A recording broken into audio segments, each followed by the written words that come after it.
You are not alone on your journey. Listen in to the Unshakable Living Show, Supernaturally and Divinely Unshakable with Lysa Beltz. Twice a month for your well-deserved dose of positive energy and your personal reminder that you are perfectly imperfect, and that's okay. Find your true calling and influence the world around you for the better with your profound gifts. Walk away feeling truly unshakable. Remember, God can't steer a parked car, so step on the gas now with Lysa and let Him do the rest. Good morning, good afternoon, good evening, wherever you are in the world. Thank you for joining us tonight and tuning in. This is Coach Lysa, and my guest tonight is the amazing Andrea Dell. And Andrea, I'm going to let you go ahead and just jump in and do some introduction for yourself. I know I've kind of got the script here, but it always comes across better when you say it yourself. So tell us who Andrea Dell is. Right, great. Thank you so much for the warm welcome, Lysa. Hi, everyone. I'm Andrea Dell. I am the secret weapon of high-octane women entrepreneurs who are mission-driven and need help with their relationship building, income producing content. I'm also a content coach, and I help women who are maybe a little earlier in their journey get their content going and learn how to do that. Fantastic. And then I know that you just wrote and published a book. Yes, it's called Dream Client Goldmine, and it's how I built my six-figure copywriting business from scratch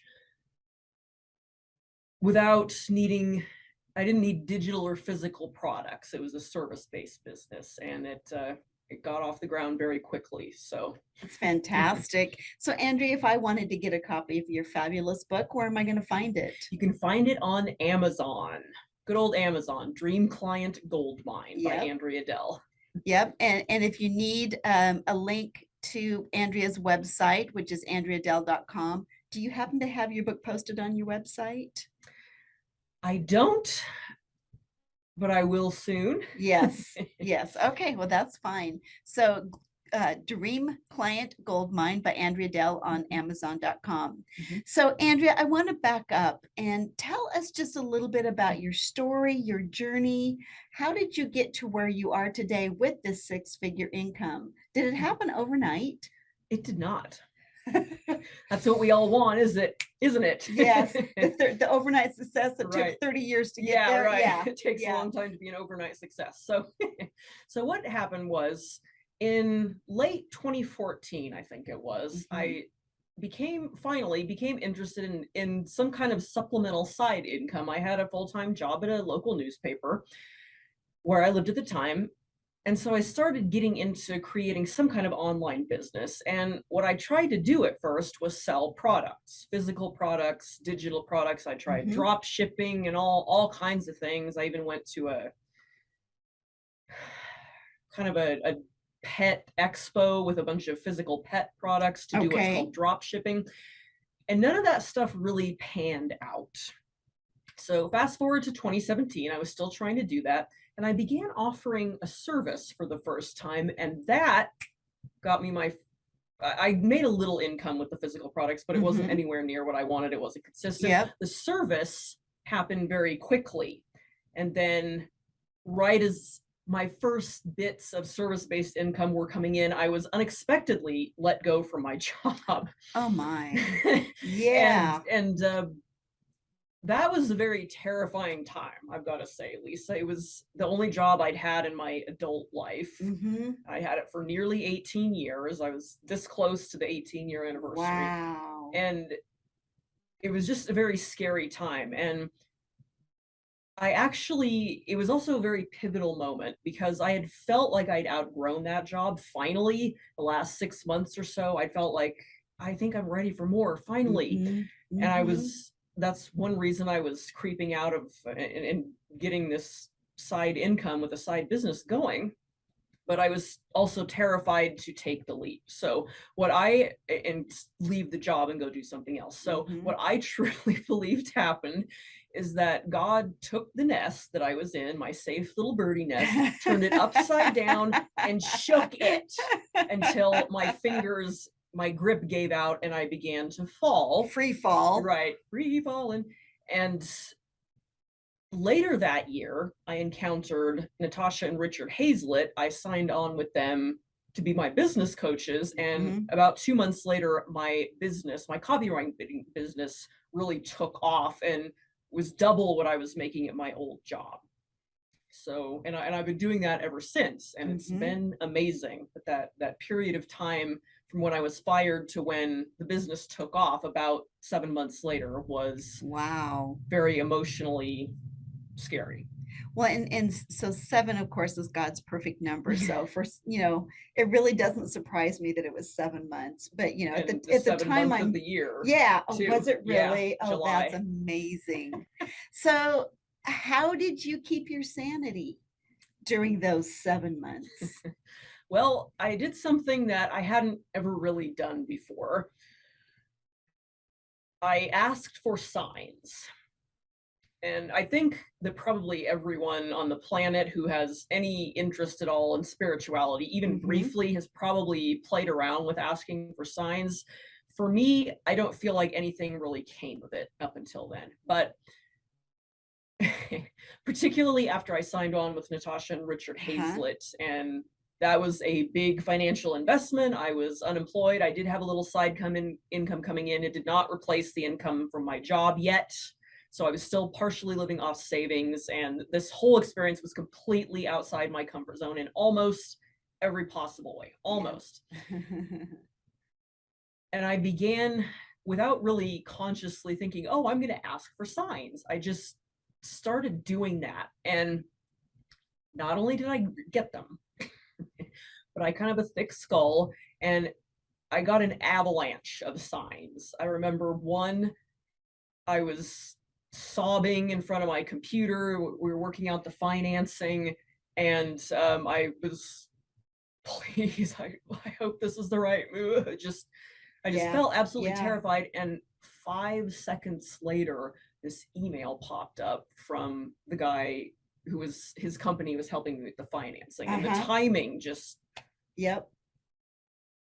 kind of stopped me dead in my tracks there, so to speak. And I went, oh my gosh. And then that's really the first super obvious one that I remember, Lysa. And then from then on, if I got to that really terrified, kind of dark place where I'm wondering, did I make this huge mistake?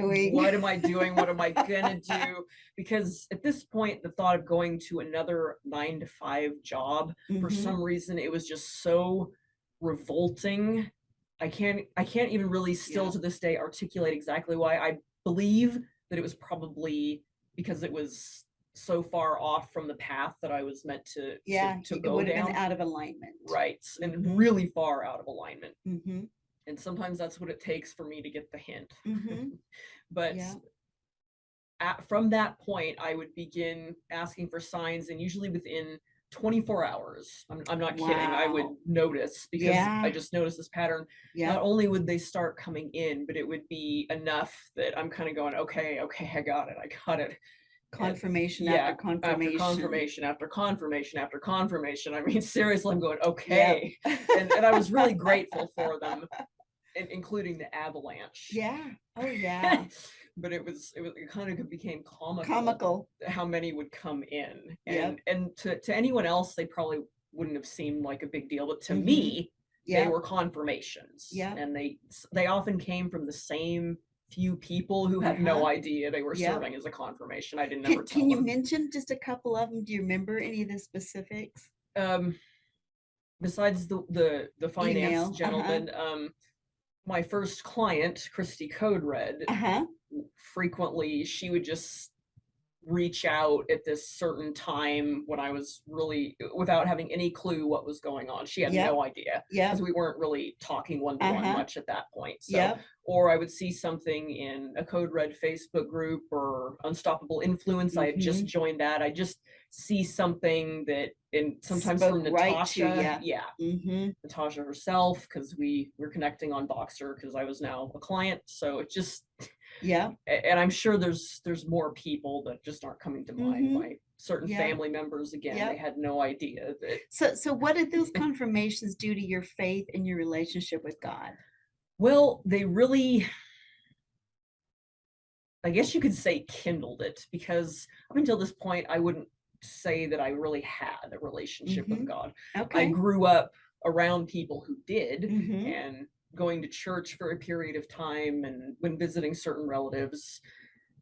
And so I was very familiar with some of it. There was a lot of religion, and not, in my experience, that was in a positive way. It was more about the religion rather than the relationship. Yeah. And so I unfortunately had kind of a bad taste in my mouth, I'll just be honest. Yeah. That being said, after being dumped out of the nest, which at the time I wasn't thinking of it like that at all, but after being dumped out of the nest for my own good and kind of learning to fly with God there, that began the relationship.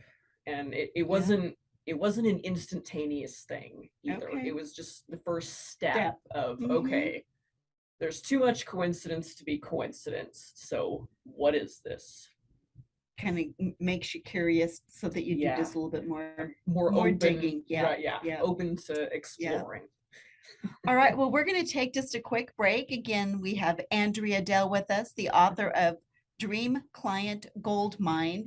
We're going to take a break and come back, and we're going to go into how you can start making your transition. Join us in just a minute.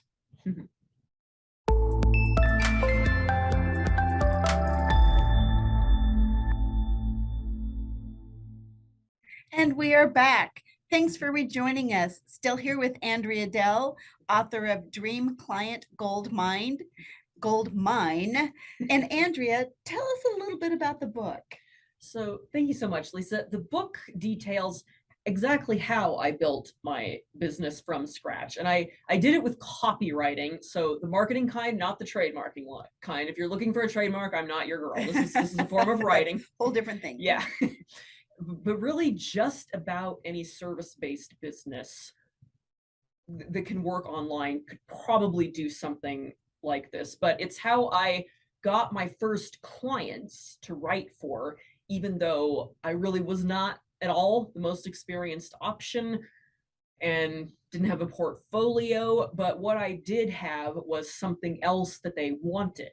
And I detail it in the book, but to give you a little insight into that, a lot of people who, and I targeted established business owners. Again, it was by accident at first, but so it makes sense for them to bring someone like me on their team. They were just at a point where it made sense to do that. And a lot of entrepreneurs love to bring someone in who knows their methodology, because you don't have to explain how it works and all this stuff. So even if the person is maybe a little more inexperienced like I was, it's worth the trade-off for them to train you up a little, because you already know their methodology. And a lot of the people that I work with, they are very passionate about what they do. They want to help people. And when they see somebody in their community using their methodology, benefiting from it, being an example of what's possible, it gets their attention. See, a lot of people start out with the intention to do that, but for whatever reason, they fall away. They start struggling and don't continue on, and so on and so forth. So when somebody sticks with it, gets the result, keeps the result, sticks around, they notice, and a lot of times want to find a way to elevate that person up.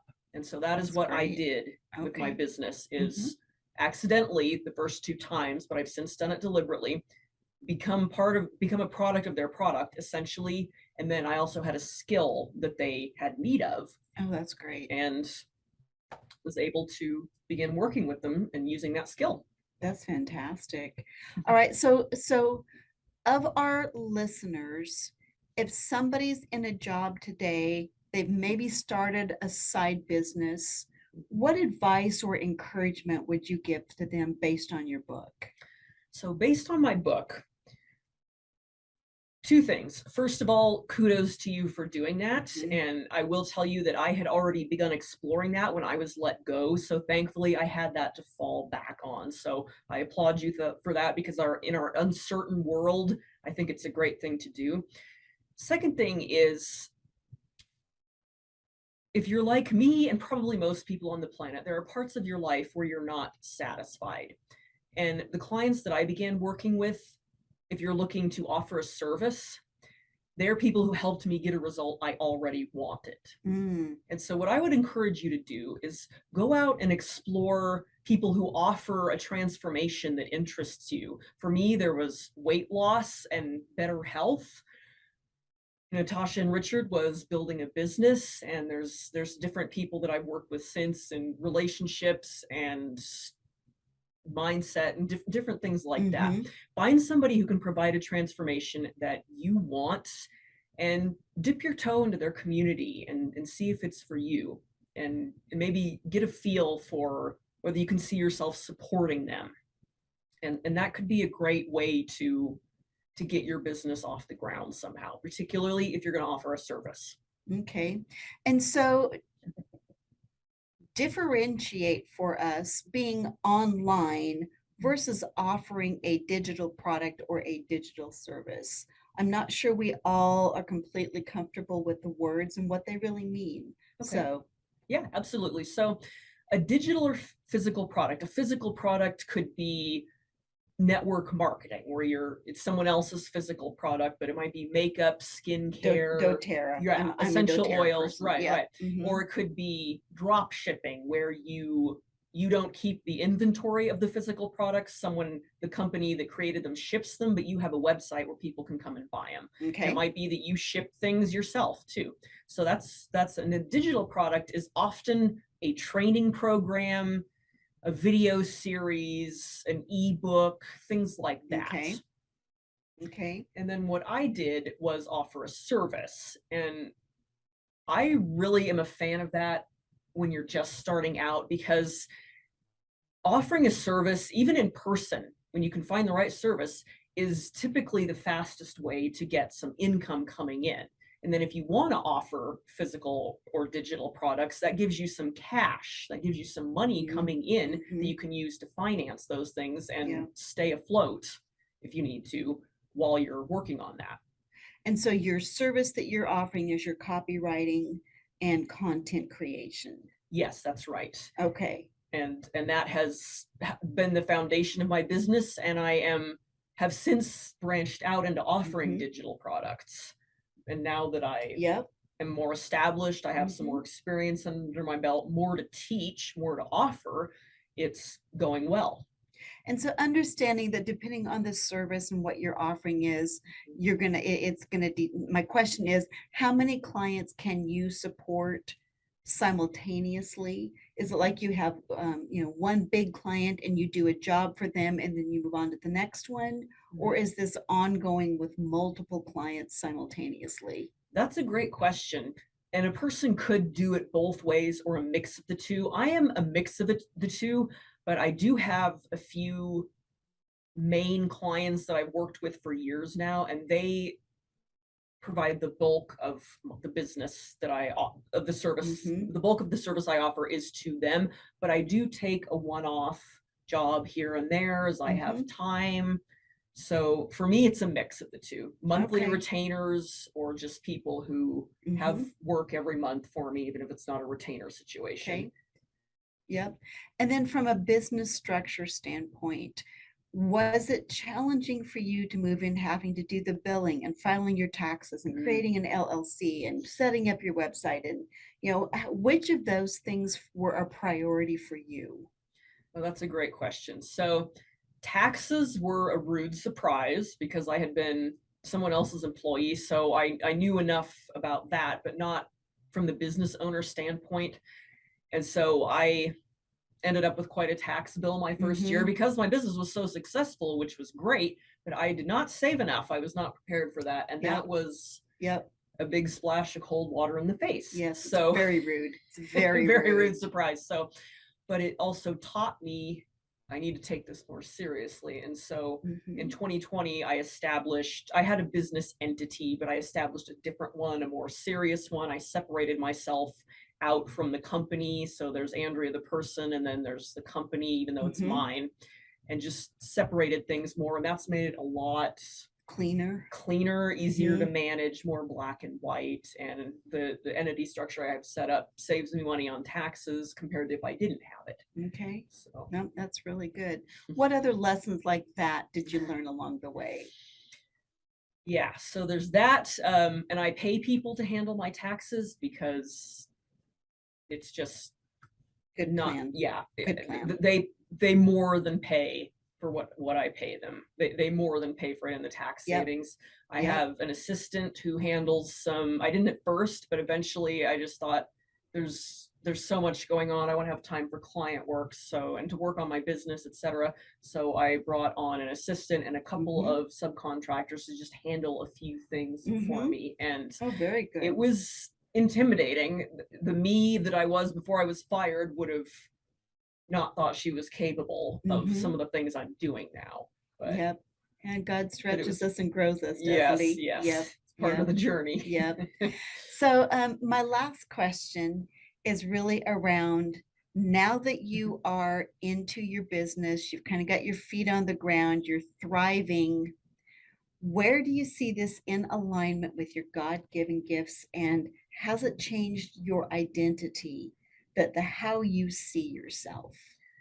Yes. So first of all, in good old crazy 2020, I realized that my personal mission that I believe is divinely given is to facilitate hope and healing in the world. And so my business is, awesome. Thank you.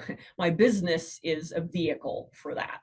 It is how I do that. The people that I serve in my business are people that I believe are facilitating hope and healing in the world in some way, in some very different ways, health and relationships and mindset.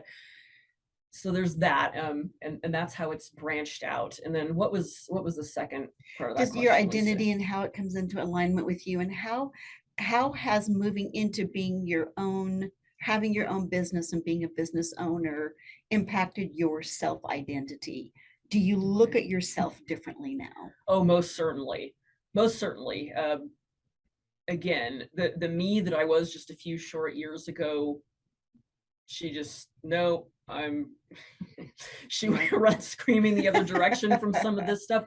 And quite honestly, there were times that I wanted to, but because there's that connection with my personal mission, and that, again, I believe is divinely placed on my heart, it supports me. It's the floor that I can't fall beneath. It supports me in going forward. And I've evolved into running my business and owning my business as part of that. It's been a journey and part of the journey. Yeah. Yeah. And so when you look back on the journalist that was in the newspaper, can you appreciate her yet? Has there been enough distance to really appreciate her? Yes, I believe she was doing the best she could with what she knew at the time. And she is the one who took the steps that allowed this version of me to begin emerging. So yes, I am grateful for her. That's awesome. All right. So again, Andrea Dell, you can go to andreadell.com. The book is Dream Client Goldmine on Amazon. And Andrea, thank you very much for being with me today. And I do want to mention, I am doing a personal growth retreat on September 9th through the 11th. It will be located here in the Boise, Idaho area. We've got a couple of spots left. If anybody's interested, email me at Coach Lysa, CoachLysa, Coach Lysa at Lysa Beltz, BELTZ.com, and let me know that you're interested in the retreat, and I will gladly send you some information. Total cost is about $250, and it is going to be amazing. We have some really transformational work that we're going to be doing. Thanks for tuning in today. And in 2 weeks, I'm going to have Jill Wyckoff on with me. She is the co-founder of Kingdom Writers Association, an author in her own right, and an incredible artist. So join us again in 2 weeks. Thanks, everybody. Talk to you later. Thanks, guys. Bye. Thank you, Lisa. You've been listening to the Unshakable Living Show, Supernaturally and Divinely Unshakable with Lysa Beltz. Tune in twice a month for your well-deserved dose of positive energy and your personal reminder that you are perfectly imperfect, and that's okay. Find your true calling and influence the world around you for the better with your profound gifts. Walk away feeling truly unshakable. Remember, God can't steer a parked car, so step on the gas now with Lysa and let Him do the rest.